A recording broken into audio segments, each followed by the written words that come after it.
There's a place we all go when we feel hope is out of reach, when we feel all is lost. It's a place called despair. Despair is a forest, and actually, it's a path through that forest. The path starts out easy to find. The trail is marked. It has a sign that says, "Welcome to the path of despair." The sign is made of new wood, sanded, planed. The edges are rounded by a router with a fresh new blade, not a defect, not a divot. The sign is engraved by some laser engraver that leaves perfectly crisp burnt lettering. The lettering is perfect. The sign is stained with a wood stain that accentuates the forest beyond. After several coats of stain, a clear coat of enamel is applied in layers until the finish of the sign is so glossy it's reflective of your face as you read it. You can see a reflection in the sign of despair, so it looks enchanting. It looks like it was placed there by someone who cares, someone who is intriguing you and enticing you to see the trail beyond the sign.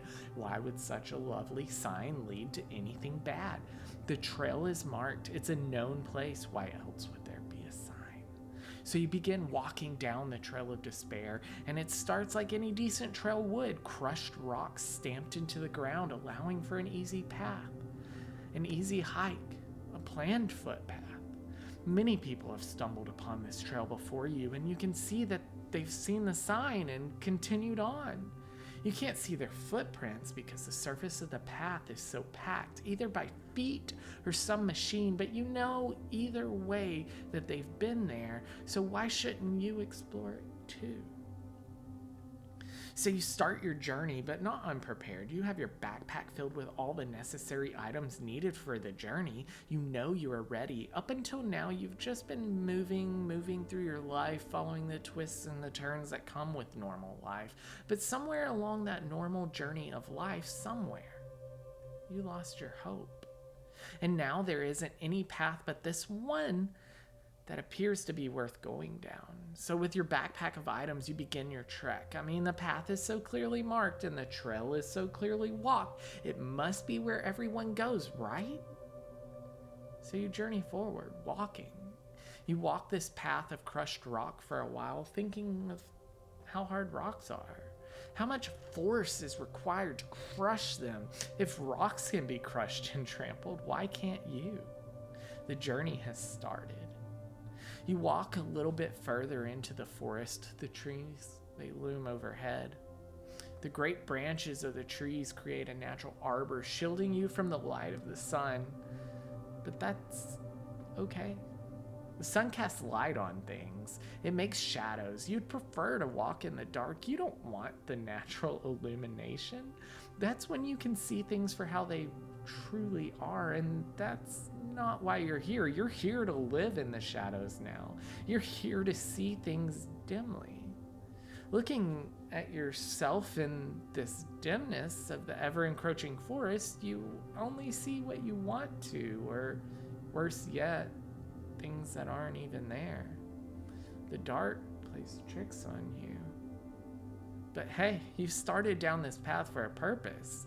The further you walk, the darker it gets. Vines have invaded the trees, and now the vines choke out what little light was left.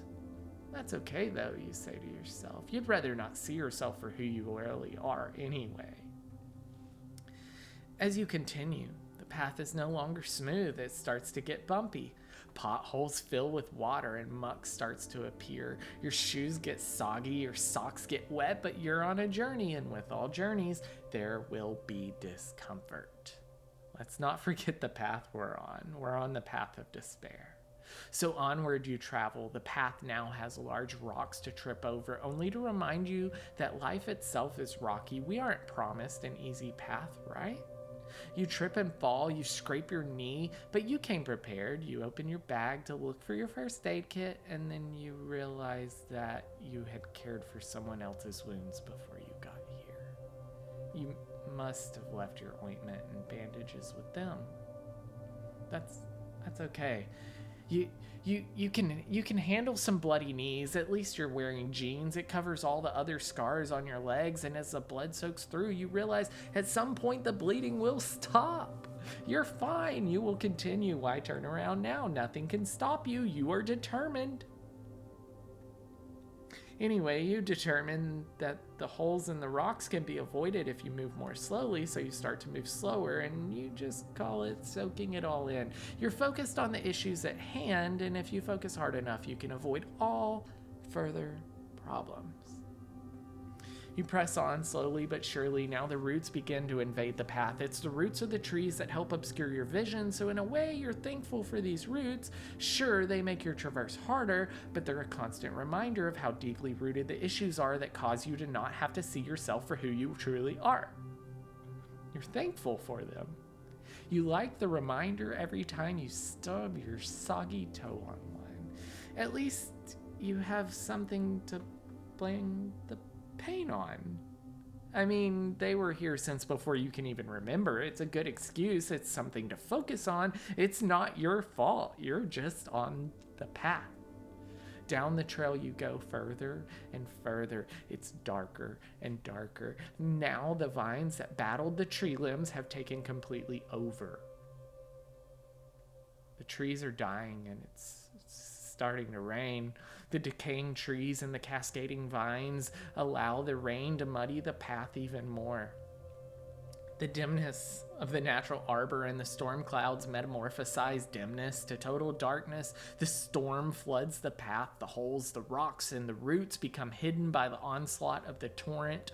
The wind picks up, the choked out limbs sway in the gust. Limbs begin to break, vines begin to fall, the storm billows, and all hope is lost. Truly lost. The backpack of supplies you brought to help you only slows you down. It weighs you down more than it's worth, way more than it's worth. So you set it down and you begin to run.